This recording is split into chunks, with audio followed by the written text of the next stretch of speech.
जिस गांव ने जुलूस निकाला वहां सिर्फ नारे नहीं लगे, वहां इनकलाब की पहली दस्तक सुनाई दी।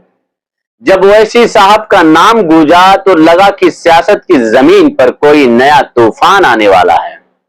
दोस्तों, सियासी अड्डा में आपका स्वागत है। मैं हूं आपका दोस्त जिया, और आज जो खबर मैं लेकर आया हूं वो सिर्फ एक बैठक नहीं बल्कि सत्ता के गलियारों में हलचल पैदा करने वाला सियासी बम है।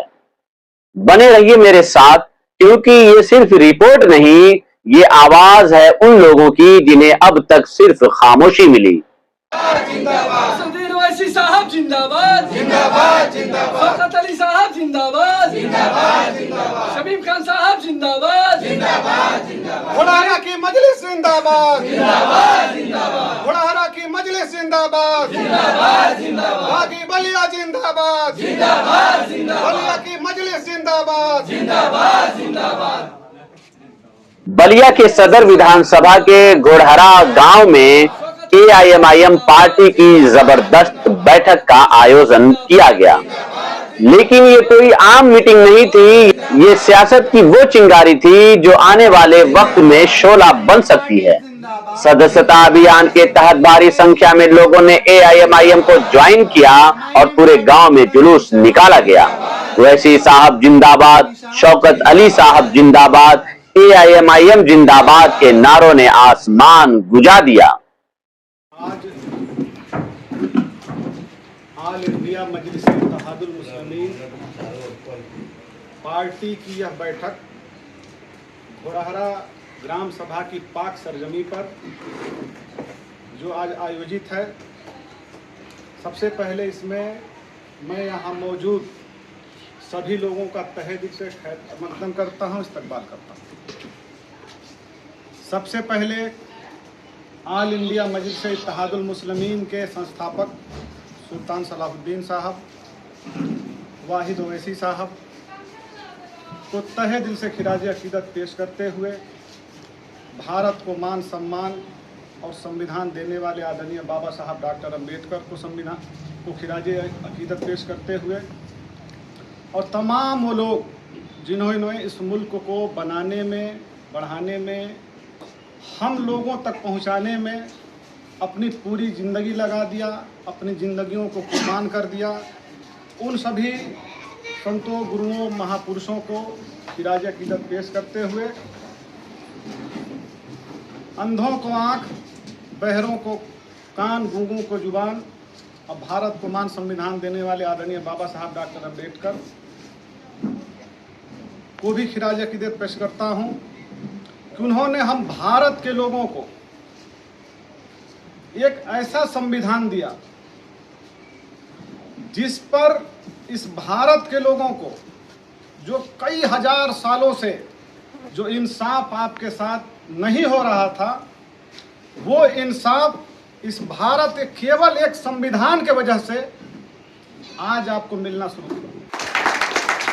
जो भारत के संविधान ने जो आपको अधिकार दिया है, मिलना तो शुरू हुआ, लेकिन यकीन मानिए उसका 5% भी आपको नहीं मिला, क्योंकि इस हिंदुस्तान में जो मनुवाद है, जो सामंतवाद है, उसकी जड़ें इतनी मजबूत हैं कि उसको उखाड़ने के लिए जब तक आपके पास मजबूत लीडर नहीं होगा, मजबूत झंडा नहीं होगा और मजबूत आपके पास झंडे वाला डंडा नहीं होगा, तब तक हिंदुस्तान में आपको हक और अधिकार नहीं मिलेगा। इसलिए आप आज देख लीजिए, नौकरियों में हमारे समाज के लोग कितने हैं, जो बड़ी नौकरियां हैं उसमें हमारे समाज के कितने लोग हैं। और ये केवल हमारी बात नहीं, ये केवल मुसलमानों की बात मैं नहीं करता, हमारे साथ पिछड़े समाज के लोग, हमारे साथ दलित समाज के लोग, जबकि रिजर्वेशन बाबा साहब डॉक्टर अम्बेडकर ने 27% और 19% का आरक्षण दलितों और पिछड़ों को दिलाने का काम किया, उसके बाद भी उनको जो है उनका हक ये मनुवादी और ये सामंतवादी सरकारें आज तक उनको देने का काम नहीं की हैं। हमसे तो उनकी पुरानी अदावत है, अकबर का बदला हमसे लेते हैं, औरंगजेब का बदला हमसे लेते हैं, अरे क्या हम औरंगजेब की औलाद हैं? इस हिंदुस्तान की मिट्टी में पैदा होने वाले मुसलमानों को औरंगजेब की औलाद कह के टारगेट करने का काम ये सामंती करते हैं। अरे औरंगजेब कौन थे, उनसे हमारा क्या मतलब है? अकबर कौन था, उनसे हमारा क्या मतलब है? इस हिंदुस्तान की मिट्टी और खून से हमारी पैदावार है, और हमारे साथ इस मुल्क में अगर नाइंसाफी होती है तो इस सीने में दर्द होता है, हमारे कायद की आंखों में आंसू आ जाते हैं। आज पूरे हिंदुस्तान में तमाम पार्टियां रही, बड़े बड़े नेता पैदा हुए, उन्होंने जो है उनकी गुलामी की, लेकिन क्या उनकी बात कभी कांग्रेस में सुनी गई? कांग्रेस के दौर में भी आपके साथ इंसाफ नहीं हुआ। बहुजन समाज पार्टी में भी बड़े बड़े कद्दावर नेता हुआ करते थे, लेकिन उसमें भी आपके साथ जो है इंसाफ नहीं हुआ। समाजवादी पार्टी में भी बड़े कद्दावर नेता हुआ करते थे, लेकिन जब उन्होंने आपके इंसाफ की आवाज उठानी शुरू की उस पार्टी में, तो उनको जेल की सलाखों में समाजवादी पार्टी के लोगों ने पहुंचाने का काम किया बीजेपी की मदद से। क्या ये छुपा हुआ? आज अल्लाह का शुक्र है, अल्लाह का करम है कि आपके पास बैरिस्टर असदुद्दीन ओवैसी साहब जैसा लीडर अल्लाह ताला ने आपकी रहनुमाई के लिए भेजा है। ये जो मंचों पर बैठे हुए लोग हैं, ये मुबारकबाद के काबिल हैं। इस पार्टी में न 1 रुपया कहीं से मिलता है, और न गलत करने वाले किसी आदमी को इस पार्टी में शामिल किया जाता है। ये अपने खून पसीने की कमाई, अपनी गाड़ी मजदूरी की कमाई, इस पार्टी में अपना 1-1 रुपया लगा के, 1-1 झंडा ये लोग अपने पॉकेट से खरीदने का काम करते हैं। 1-1 रुपया जो डीजल में डलवाते हैं, ये मेहनत और मजदूरी की कमाई का डलवाते हैं, और तब इस पार्टी का कारवां को आगे बढ़ाते हैं। और जब यह पार्टी ईमानदारी से अपने कारवां को आगे बढ़ाती है, तो किसी के माई के लाल में हिम्मत नहीं है कि हमारे ऊपर जो है कोई उंगली उठा के हम पर कोई कार्रवाई करे। लोग पूछते हैं कि पार्टी का कारवां रुकता क्यों नहीं है? बैरिस्टर असदुद्दीन ओवैसी साहब पर कार्रवाई क्यों नहीं होती है? मजलिस के लोगों पर मुकदमा क्यों नहीं होता है? अरे मजलिस के लोग कट्टर ईमानदार हैं और कट्टर दमदार भी हैं, इसलिए मजलिस के लोगों पर कभी कार्रवाई नहीं होती है। आप उनको जवाब देने का काम करिएगा कि मजलिस के लोग गुंडे मवाली और टैक्स वसूलने वाले और गुंडा वसूली करने वाले लोग नहीं हैं। मजलिस के लोग ईमानदारी से मजदूरी करके, सूखी रोटी खा के, अपना घर का पैसा लगा कर डीजल भरवा के आप लोगों को जगाने का काम कर रहे हैं। और ये काम जब ईमानदारी से जब सहाबा ने किया था तो इस्लाम पूरी दुनिया पर गायब हुआ था। और इंशाअल्लाह जब मजलिस के लोग, आपकी पार्टी हुकूमत करने का काम करेगी। लेकिन एक बीमारी हमारे अंदर है, एक बीमारी हमारे अंदर है कि हम बहुत ज्यादा दिमाग लगाने का काम करते हैं। जब इलेक्शन आएगा तो समाजवादी पार्टी का एक दलाल आपके बीच में आएगा, कहेगा कैसा है कि अगर कारी साहब यहाँ से चुनाव लड़ रहे हैं विधानसभा से, तो कारी साहब चुनाव जीत जाएंगे। अगर सिकंदरपुर से अयूब भाई लड़ रहे हैं, हमारे मेहताब भाई लड़ रहे हैं, सद्दाम भाई लड़ रहे हैं, राकेश जी लड़ रहे हैं, तो क्या MIM पार्टी का कैंडिडेट आपका जीत जाएगा? अब यहाँ पर यही गलती आप करते हैं, जिताने और हराने की जिम्मेदारी आप ले लेते हैं। जिताने और हराने की जिम्मेदारी आपके ऊपर नहीं है, जिताने और हराने की जिम्मेदारी अल्लाह ताला के ऊपर है। जिस दिन आपने अल्लाह पर छोड़ दिया, जीत आपकी तय हो जाएगी। और जिस दिन आप हराने और जिताने की जिम्मेदारी ले लेंगे, इंशाअल्लाह केवल जलालत के सिवा आपके हाथ में कुछ नहीं आएगा। बीजेपी को हराना है, एक बीमारी बीजेपी को हराना है। इस हिंदुस्तान में हर लोगों ने अपनी कयादत खड़ी की है। मुझे शर्मिंदगी आ रही है अपनी बात को कहते हुए कि आप लोगों ने केवल फजीहत खड़ी की है। आप बीजेपी को हराने केवल जा रहे हैं, तो बीजेपी वाला कहता है कि अरे भैया जब हम जीतेंगे तो पहले तुमको कायदे से हराएंगे। समाजवादी वालों से उनसे तकलीफ नहीं है, बसपा के लोगों से उनको तकलीफ नहीं है। हराने वाला सबसे बुरा होता है। और मैं लोकसभा विधानसभा की बात नहीं करता, अब प्रधानी के चुनाव में अपने गांव में किसी व्यक्ति को हराने के लिए लग जाए, जिस दिन वो जीत जाएगा सबसे पहले आपके गांव के मोहल्ले का काम नहीं करेगा, आपके घर के सामने की नाली बनाने का काम नहीं करेगा, आपके सामने पुल घर के सामने लगवा देगा। जितना उल्टा काम करना होगा वो आपके सामने करेगा, लेकिन जो उसके सामने खड़ा होकर उससे बमदारी से चुनाव लड़ता होगा उसका कुछ नहीं करेगा, क्योंकि वो अपना चुनाव लड़ने का काम कर रहा है। तो एक चीज आप भूल जाइए अपने दिमाग से कि हमको बीजेपी को हराना है, हमको जीतना है। हमको जीतना है, अपनी पार्टी को मजबूत करना है, हमको बैरिस्टर असदुद्दीन ओवैसी साहब के हाथों को मजबूत करना है।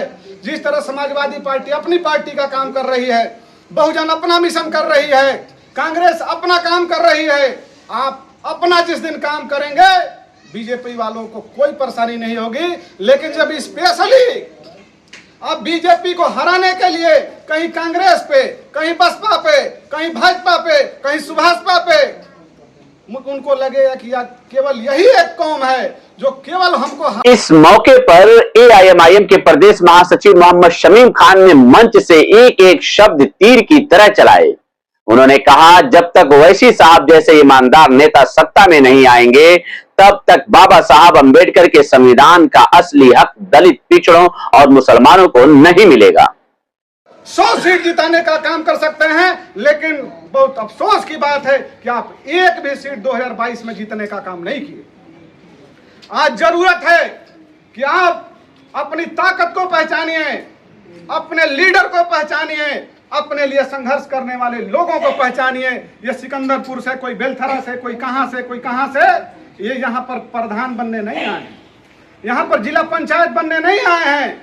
यहाँ पर विधायक भी हो सकता है कि टिकट हम में से किसी को मिले ना मिले, लेकिन ये हम आपको यहाँ पर लीडर बनाने आए हैं कि आपके साथ इंसाफ हो इस मुल्क में, आप मजबूत हों और जो आप निशाने पर हैं उनके निशाने से बाहर आए और अपनी क़यादत बनाएं, ताकि आपका भी झंडा हो। और जब आपका झंडा होगा, आपका झंडे वाला डंडा होगा, तब किसी के माई के लाल की हिम्मत नहीं होगी कि आपके तरफ आंख उठा के देख सके। अगर आप चाहते हैं तो मजलिस का झंडा अपने घर पर लगाइए।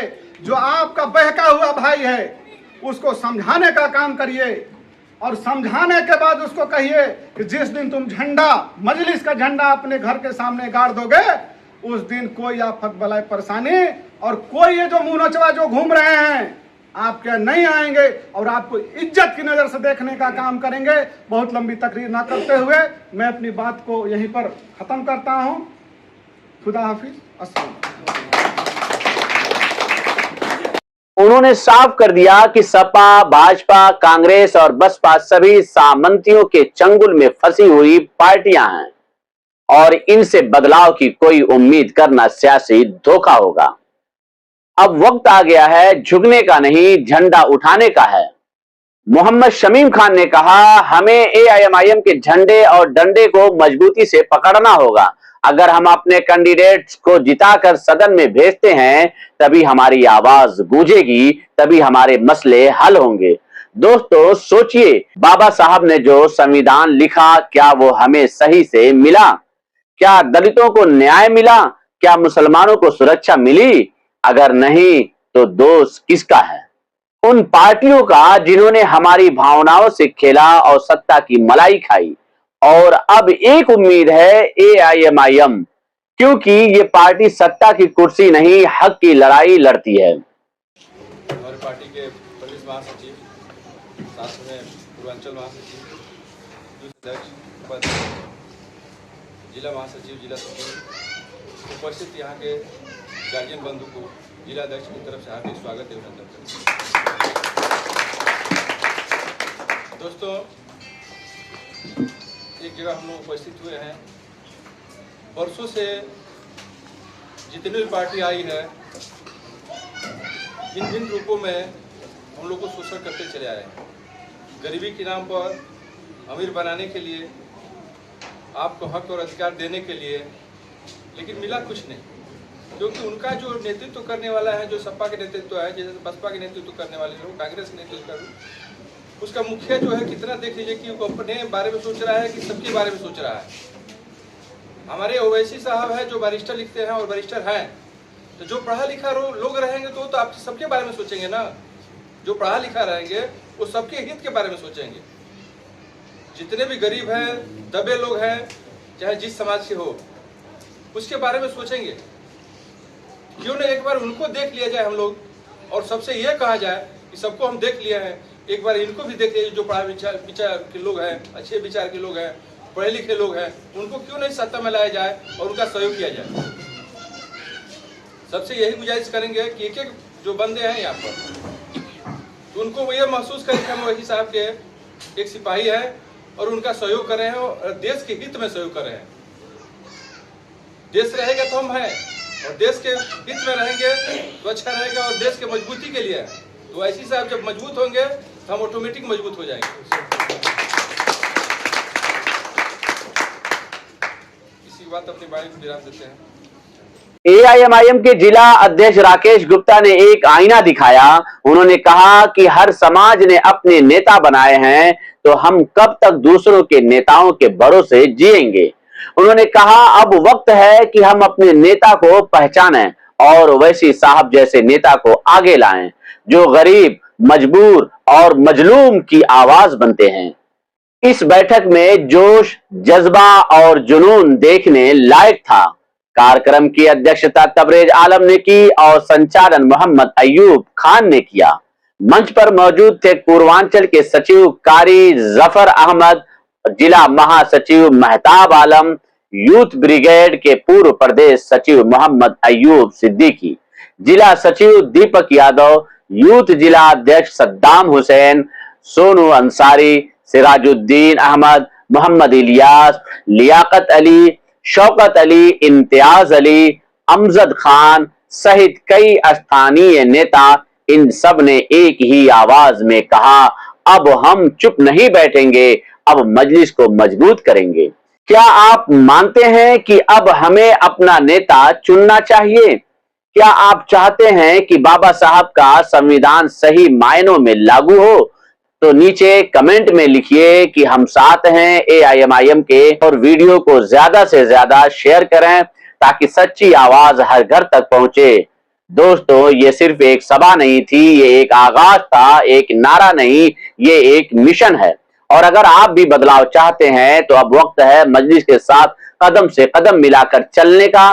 जो संविधान की बात करेगा वही इस देश में राज करेगा।